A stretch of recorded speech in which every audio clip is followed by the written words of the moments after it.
seguir conversando de distintos temas y analizando también lo que está ocurriendo en el país. Y este es uno de los temas que quizás más interés ha generado en los últimos días. Y por un lado es una muy buena noticia que genere interés, pero también revela una de las situaciones quizás más complejas que se vive en Chile, que es un altísimo número de padres y madres, en fin, que no cumplen con sus deberes parentales, específicamente el pago de pensiones.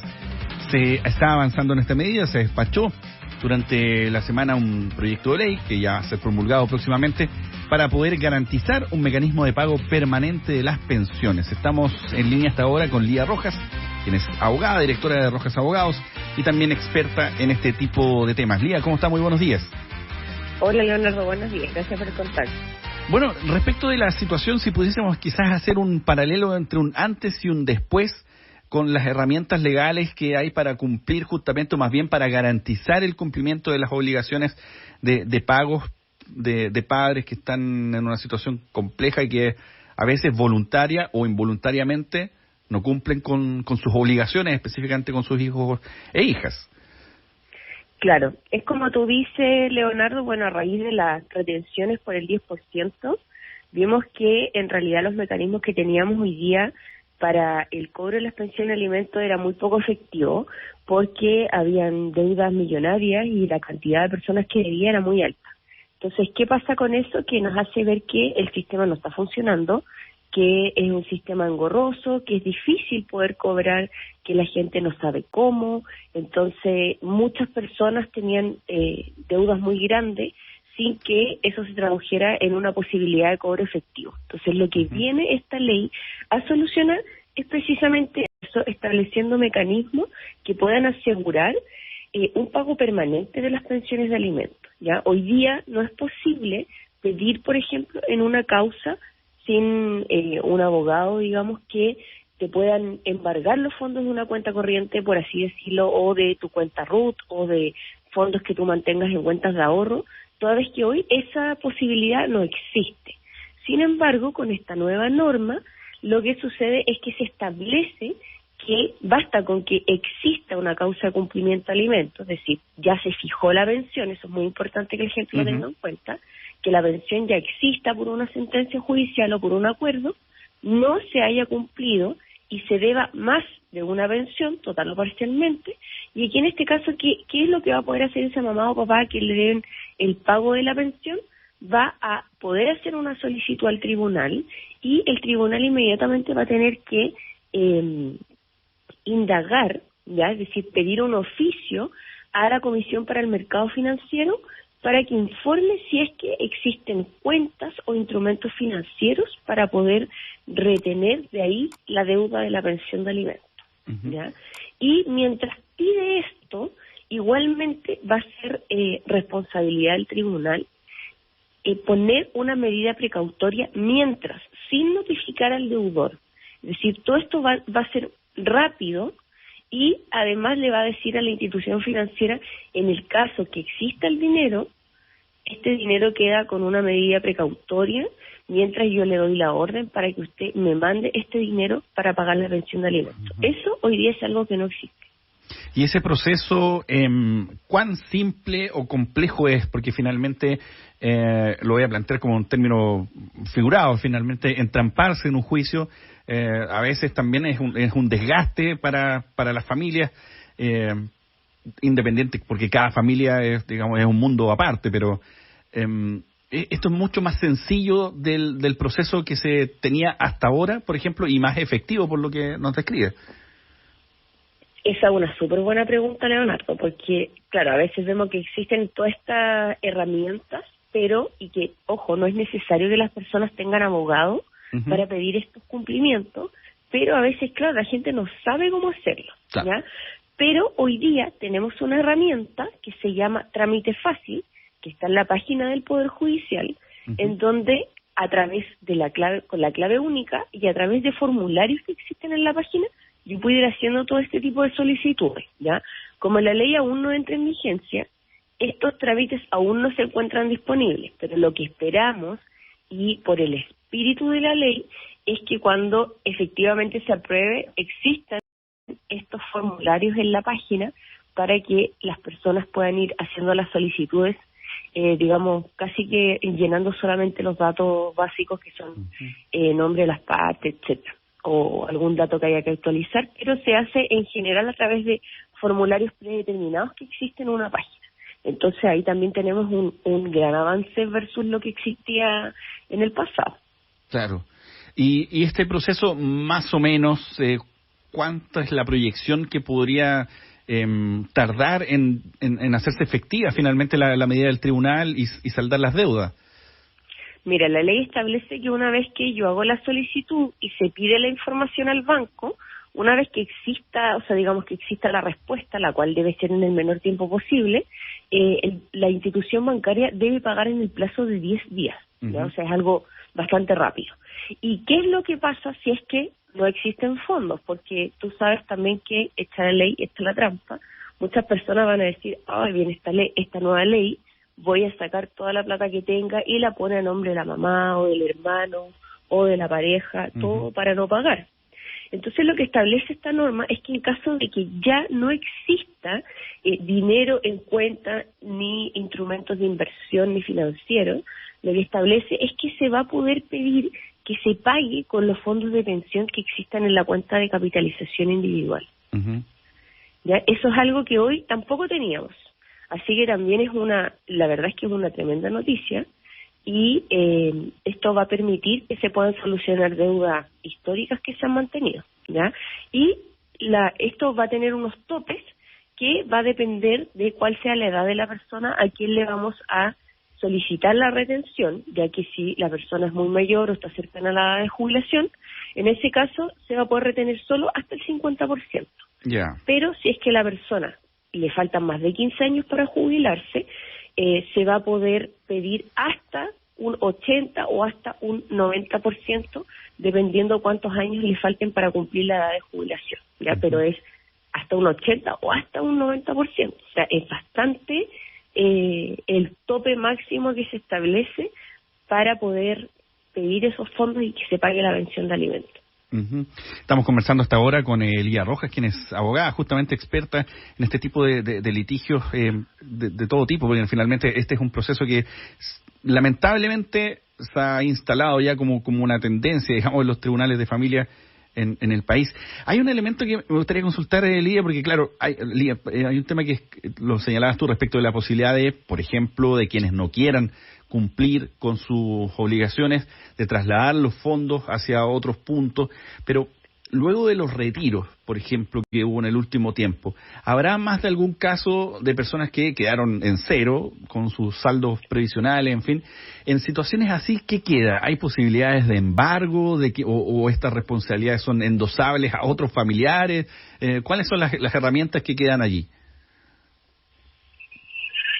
Hay muchas herramientas, ¿ya? El tema es que su cumplimiento es engorroso, porque la ley establece de manera histórica que primero existe la posibilidad de pedir arresto nocturno y existe la posibilidad de pedir arraigo nacional, suspensión de la licencia de conducir, ¿ya? Estos son mecanismos que ya existían antes incluso de que se pidiera que se pudiera pedir la retención del 10%. Pero ¿qué es lo que pasa? Es que es muy poco efectivo en la práctica, y las personas, o sea, la persona afectada, a la que no le pagan la pensión de alimentos, sea papá o mamá, que generalmente son las mamás, tiene que estar constantemente pidiendo la orden, pidiendo una liquidación, esperando que ver si es que se ejecutó por parte de la Policía de Investigaciones o Carabineros, hacer un seguimiento. Entonces, ¿qué es lo que pasa con el proceso que hoy día establece las herramientas? Pero es muy agotante para la persona convertirse en realidad en un abogado. Es como, estoy haciendo un seguimiento a ese juicio, y a veces dice, esto no resultó, nunca me escucharon. Además, ¿qué es lo que hace? Litiga en un proceso con resoluciones judiciales que vienen en términos legales, totalmente redactadas, que las personas no entienden. Entonces, ¿qué es lo que pasa? Tenemos todos los mecanismos hoy día, pero son difíciles de ejecutar por parte de las personas sin abogados. Entonces, al final la persona se aburre y dice, ya, lo voy a dejar hasta acá. Y eso fue precisamente lo que pasó a raíz del primer 10%, en donde vimos que existían deudas acumuladas de años, en donde nunca se habían cobrado, porque la persona finalmente lo que hace es que se aburre, cree que el sistema no funciona y lo deja hasta ahí. Pero el sistema sí establece muchas otras herramientas que se podrían utilizar, pero ahí también estamos al debe porque esta plataforma que mencionaba antes, que es la que está en el Poder Judicial y que establece el trámite fácil, establece trámites puntuales, no todo lo que puedo pedir. Entonces, esta vez es la orden de arresto, la orden de arraigo, tengo que pedir antes de eso una liquidación de la pensión de alimentos para ver cuánto es la deuda, para que el tribunal se la notifique a la otra parte primero.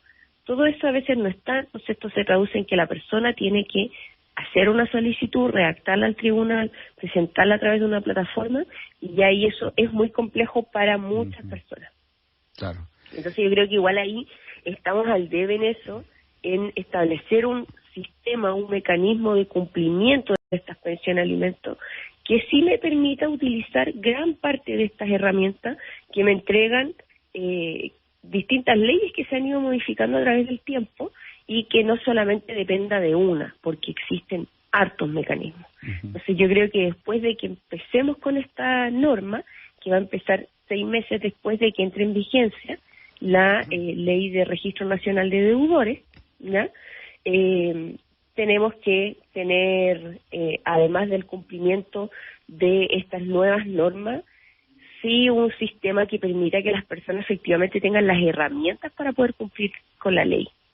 Sin duda. Estamos conversando con la abogada Lía Rojas justamente a esta hora, luego de que en las últimas jornadas se aprueba, digamos, y avanza, queda en condiciones de ser promulgada próximamente la ley que busca garantizar el pago de las pensiones de alimentos, para evitar justamente llegar a ese extremo de la condición de no pago. ¿Cuáles son los criterios como para fijarle un monto? Uno pensaría, como un punto de vista de criterio común, es que los gastos, qué sé yo, de colegio, ropa, alimentación, los gastos médicos, todo eso debiese ser dividido 50-50 entre ambos padres, digamos, como por una mirada simple, nada más. Pero ¿cuáles son como los criterios que se deben considerar como para justamente no quedar al debe allí? Dentro de los montos, porcentajes, las obligaciones también que muchas veces son de sentido común, pero hemos visto que muchas personas hacen caso omiso de esto, y finalmente por eso tiene que haber una ley para no solo recordarles, sino que también exigir que cumplan con lo que corresponde. Claro. Sí, mira, la verdad es que aquí los criterios que se tienen en consideración son, primero, cuál es la capacidad económica del alimentante, es decir, la persona que va a pagar esa pensión de alimentos, la capacidad económica de la persona que lo está demandando y cuáles son las necesidades que tienen los hijos, porque no todos viven de la misma manera. La ley establece que la pensión de alimentos debe pagarse de acuerdo a la forma en cómo vive esa persona de un modo modesto, acorde a su posición social. ¿Ya? Entonces, ¿qué es lo que hace el tribunal? Es que determina cuáles son los gastos de ese hijo, hija o digamos si es más de uno, y ese monto que determina como gastos, dentro de los cuales se incluye educación, salud, alimentación, transporte, es decir, todo lo que gasten, y una vez que tiene determinado ese monto, lo que hace es que lo distribuye en proporción a la capacidad económica que tiene cada una de las partes. Es decir, no es 50 y 50, sino que aquí el que paga más debe, o sea, el que gana más debe pagar más y el que gana menos debe pagar menos proporcionalmente para que esto sea justo. Porque existe esta creencia de que ya, dividamos, ¿no? Pero eso hay que hacerlo siempre y cuando ambas partes ganen algo similar. Pero si no es así y otro tiene mucho mejor posición económica, en este caso tiene que contribuir más.